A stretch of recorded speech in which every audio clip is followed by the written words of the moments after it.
How now, spirit? Whither wander you?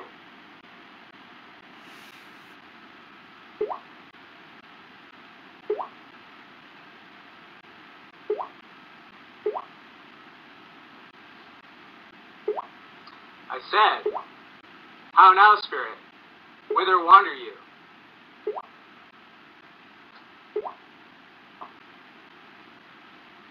Over hill, over dale, through bush, through briar, over park, over pale, through a flood, through a fire. I do wander everywhere, swifter than the moon's sphere, and I serve the fairy queen, to do her orbs upon the green. The cows live tall, her pensioners be, in their gold coats spots you see. These be rubies, fairy favors, and those freckles live their savors. I must go seek some dewdrops here, and hang a pearl in every cowslip's ear. Farewell, thou lob of spirits, I'll be gone. Our queen and our elves come here anon. The king doth keep his revels here tonight. Take heed the queen come not within his sight, for Oberon is passing fell in wrath, because that she as her attendant hath a lovely boy, stolen from an Indian king. She never had so sweet a changeling, and jealous Oberon would have the child, knight of his train, to trace the forest wild, but she perforce withholds the loved boy, crowns him with flowers, and makes him all her joy. And now they never met in grove or green, by fountain clear or spangled starlight sheen, but they do square that all their elves for fear creep into acorn cups and hide them there.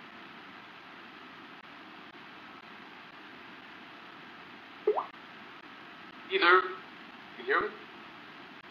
Yes. Either I mistake you shape and making quite, or else you are the shrewd and knavish sprite. Cold Robin, good fellow, I not you he, that frights the maidens of the villagery.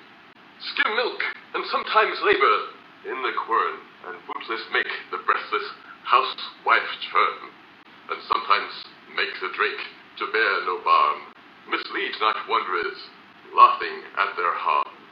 Those, the hobgoblin, call you and sweet puck. You do their work, and they have good luck. Are not you he? Thou speakest aright. I am that merry wanderer of the night. I jest to Oberon and make him smile, when I a fat and bean-fed horse beguile, neighing in likeness of a filly foal, and sometimes lurk I in a gossip's bowl, the very likeness of a roasted crab. And when she drinks, against her lips I bob, and on her wither dewlap pour the ale. The wisest adds, telling the saddest tale, sometime her 3-foot stool mistaketh me, and slip I from her balm, down topples she, and Taylor cries, and falls into a cough. And then the whole choir holds their hips and laugh, and waxing in their mirth and muse and swear, a merry hour was never wasted there. But room fairy, here comes Oberon. Jeff. You're my mistress. What have you done? Where we? Shoot.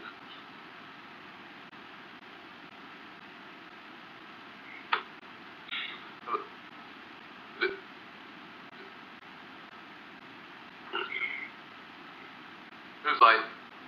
Here. And here my mistress? Would that he were gone? Next one here too.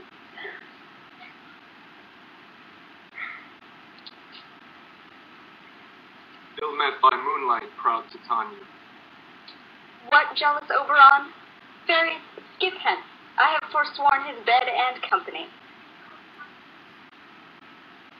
Sorry, rash, wanton, am not I thy lord? Then I must be thy lady.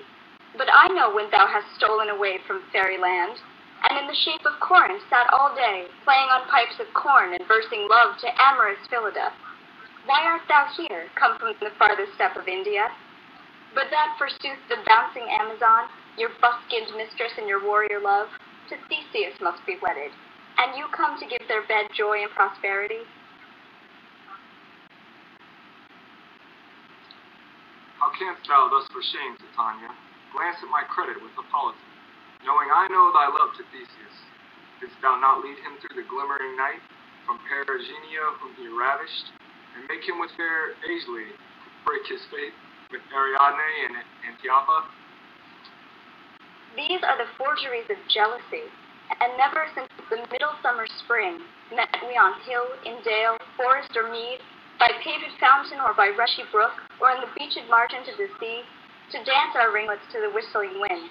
But with thy brawls thou hast disturbed our sport. Therefore the winds, piping to us in vain, as in revenge, have sucked up from the sea contagious fog, which falling in the land hath every petty river made so proud, that they have overborne their continents. The ox hath therefore stretched to the oaken vein, the ploughman lost his sweat, and the green corn hath rotted ere his youth attained a beard. The fold stand empty in the drowned field, and crows are fatted with the Murrian flock. The 9 men's morris is filled up with mud, and the quaint mazes in the wanton green, for lack of tread, are undistinguishable. The human mortals want their winter here. No night is now with him or carol blessed. Therefore the moon, the governess of floods, pale in her anger, washes all the air, that rheumatic diseases do abound. And through this distemperature, we see the seasons alter. Hoary-headed frosts fall in the fresh lap of the crimson rose, and on old Hiam's thin and icy crown an odorous chaplet of sweet summer buds is, as in mockery, set. The spring, the summer, the childing autumn, angry winter, change their wonted liveries, and the mazed world by their increase now knows not which is which. And this same progeny of evils comes from our debate, from our dissension. We are their parents and original. Do you amend it then? It lies in you? Why should Titania cross her overall? I do but beg a little changeling boy to be my henchman. Set your heart at rest. The fairy land buys not the child of me. His mother was a votress of my order, and in the spiced Indian air by night full often hath she gossiped by my side, and sat with me on Neptune's yellow sands, marking the embarked traders on the flood, when we have laughed to see the sails conceive and grow big-bellied with the wanton wind, which she, with pretty and with swimming gait, following, her womb then rich with my young squire, would imitate, and sail upon the land, to fetch me trifled and return again, as from a voyage rich with merchandise. But she, being mortal, of that boy did die, and for her sake I do rear up the boy, and for her sake I will not part with him. How long within this wood intend you to stay? Perchance till after Theseus' wedding day. If you will patiently dance in our round, and see our moonlight revels, go with us. If not, shun me, and I will spare your haunts. Give me that boy, I will go with thee. Not for thy fairy kingdom. Fairies, away. We shall chide downright if I longer stay. Well, go thy way. Thou shalt not from this grove, till I torment thee from this injury. My gentle Puck, come hither. Thou rememberest, since once I sat upon a promontory, and heard a mermaid on a dolphin's back, uttering such dulcet and harmonious breath, that the rude sea grew civil at her song, and certain stars shot madly from their spheres to hear that sea maid's music. I remember.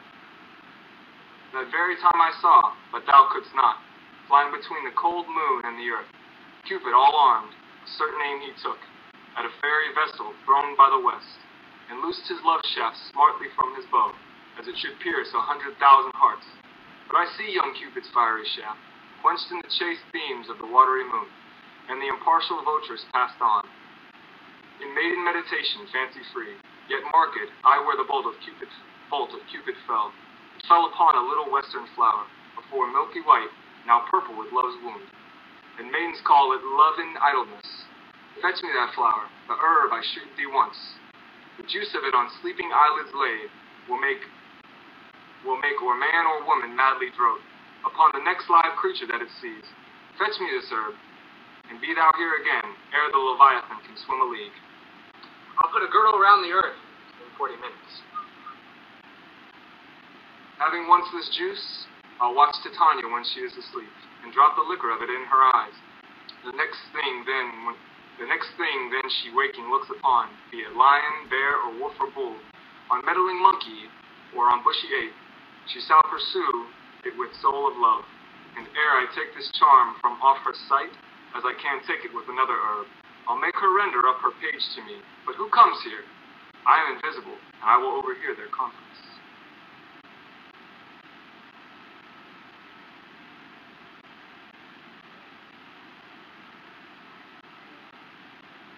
I love thee not, therefore pursue me not. Where is Lysander and fair Hermia? The one I'll slay, the other slayeth me. Thou toldst me they were stolen unto this wood, and here am I, enwoed within this wood, because I cannot meet my Hermia. Hence get thee gone, and follow me no more.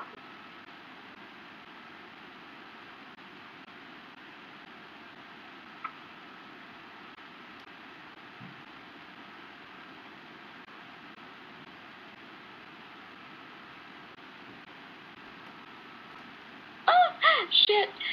You draw me, you hard-hearted adamant, but yet you draw not iron, for my heart is true as steel. Leave you your power to draw, and I shall have no power to follow you. Do I entice you? Do I speak you fair? Or rather, do I not in plainest truth tell you, I do not, nor I cannot love you? And even for that I do love thee more. I am your spaniel, and Demetrius, the more you beat me, I will fawn on you. Use me but as your spaniel. Spurn me, strike me, neglect me, lose me, only give me leave, unworthy as I am, to follow you. What worser place can I beg in your love, and yet a place of high respect with me, than to be used as your dog? Tempt not too much the hatred of my spirit, for I am sick when I look on thee. And I am sick when I look not on you. You do impeach your modesty too much, to leave the city and commit yourself into the hands of one that loves you not, to trust the opportunity of night and the ill counsel of a desert place with the rich worth of your virginity. Your virtue is my privilege, for that it is not night when I do not see your face. Therefore, I think I am not in the night, nor doth this wood lack world of company, for you in my respect are all the world. How can it be said I am alone, when all the world is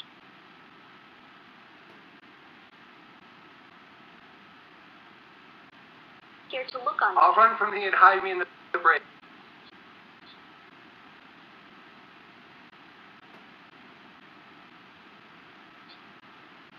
And leave thee to the mercy of wild beasts. Wildest hath not such a heart as you. He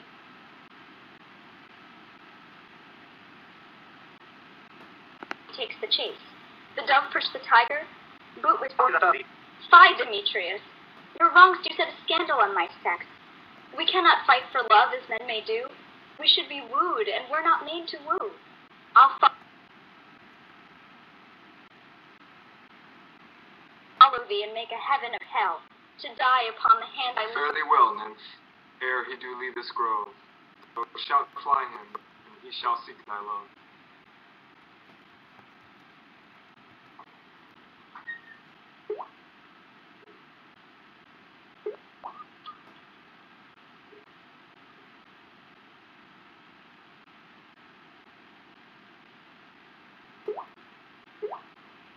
I just said it. Now, ere he do leave this grove, thou shalt fly him, and he shall seek thy love. Hast thou the flower? Fuck, I said it. Oh yeah, that too. Hast thou the flower there? Welcome, wanderer. Aye, there it is. I pray thee, give it me. I know a bank where the wild thyme blows, where oxlips and the nodding violet grows, quite over canopied with luscious woodbine, with sweet musk roses, and with eglantine. There sleeps Titania, some time of the night, lulled in these flowers with dances and delight. And there the snake throws her enamelled skin, weed wide enough to wrap a fairy in. And with the juice of this I'll streak her eyes, and make her full of hateful fantasies. Take thou some of it, and seek through this grove. The sweet Athenian lady is in love. The disdainful youth anoints his eyes. But do it when the next thing he spies. Maybe the lady, thou shalt know the man, by the Athenian garments he hath on. Affect it with some care, that he may prove more fond on her than she upon her love. And I look, thou meet me ere the first cock crow. Fear not, my lord, your servant shall do so.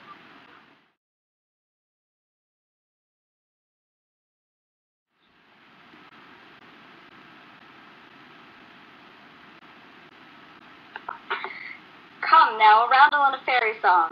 Then for the third part of a minute hence. Some to kill cankers in the musk rose buds, some war with remoras of their leathern wings, to make my small elves coats. and some keep back the clamorous owl that nightly hoots and wonders at our quaint spirits. Sing me now asleep, then to your offices and let me rest.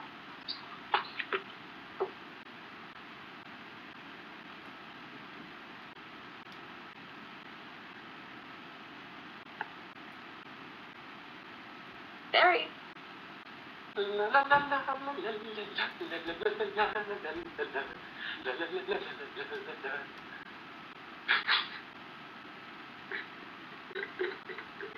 Almost. Oh, a bit of light?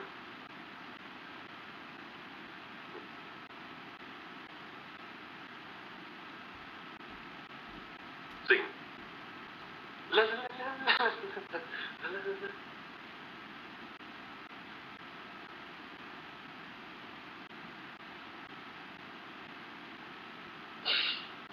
Sing me to sleep. Oh. La la la la la la la la la la la la la.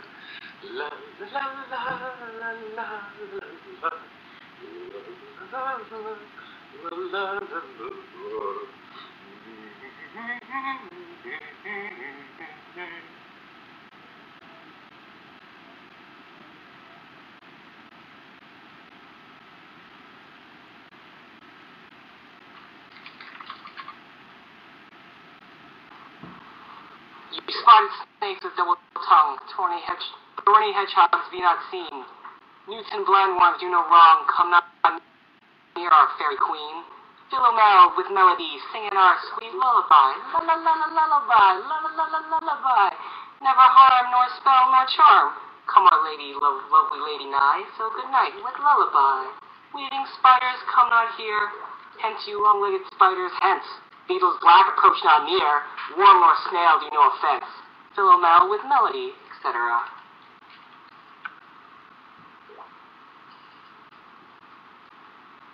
Can you... what? Hence away. Now all is well. Once aloof, stand sentinel. What thou dost break, do it for thy true love take. Love and languish for his sake, be it ounce, or cat or bear, hard or boar, with bristled hair.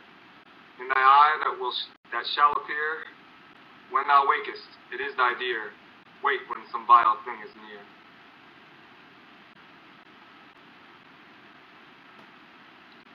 I'm gonna wait for the girl to show up.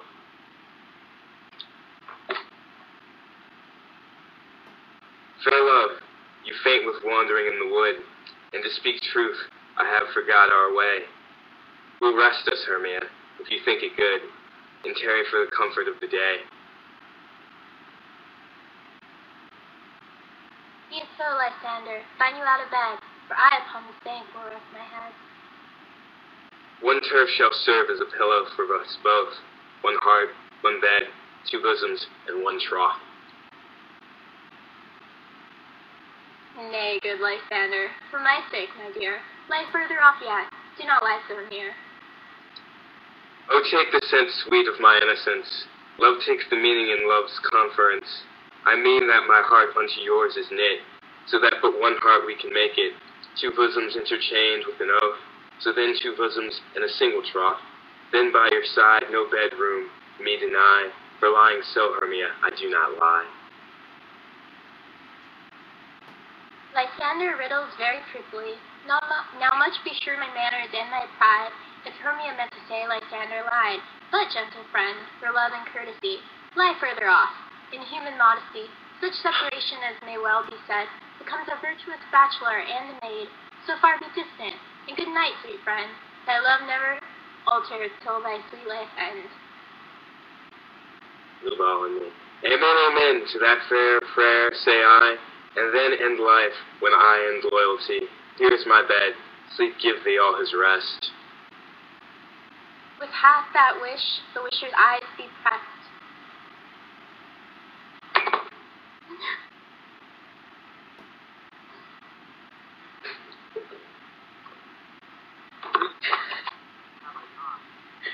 Hipinion found I none, on whose eyes I might approve this flower's force and stirring love. Night. just live even Athens. Despised the Athenian maid, and hear the maiden sleeping sound on the dank and dirty ground. Pretty soul, she durst not lie near this lack love, this still courteous eye. Churl, upon thy eyes I throw all the power this charm doth owe.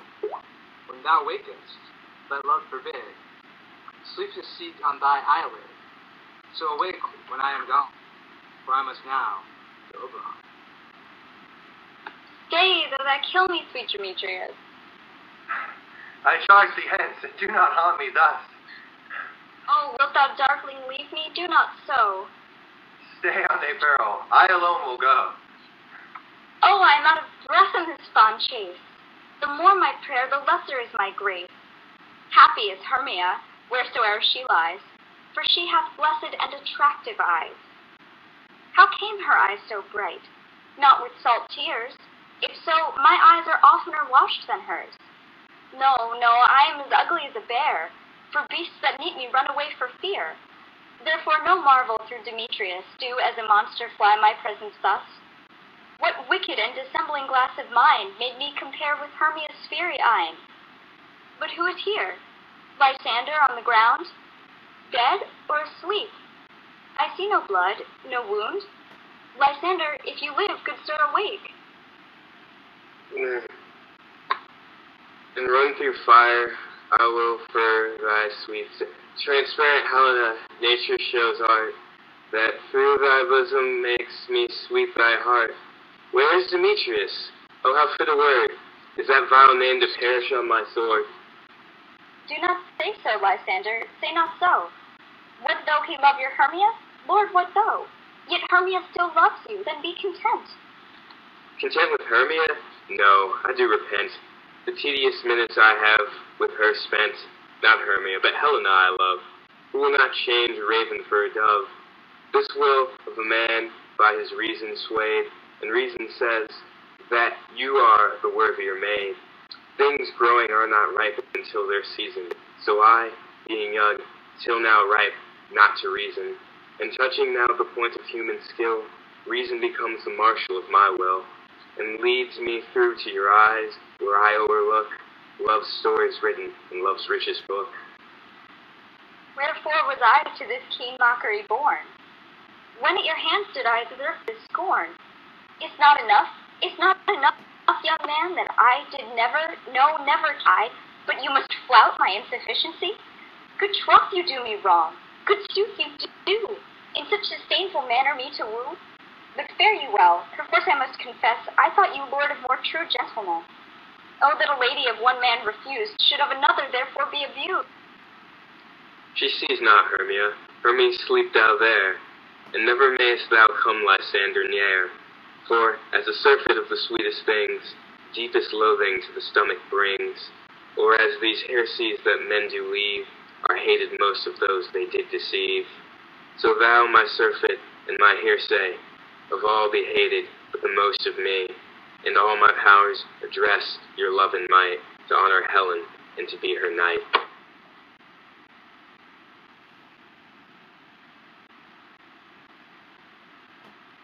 Me, do thy best to pluck this crawling serpent from my breast. I me, for pity, what a dream was there. Lysander, look how I do quake with fear. Methought a serpent eat my heart away, and you sat smiling at his cruel prey. Lysander, what, removed? Lysander, Lord, what, out of hearing? Gone? No sound, no word? Alack, where are you? Speak, and if you hear, speak of all love. I swoon almost with fear. No, then I will perceive you not all not nigh, either death or you I'll find the medium.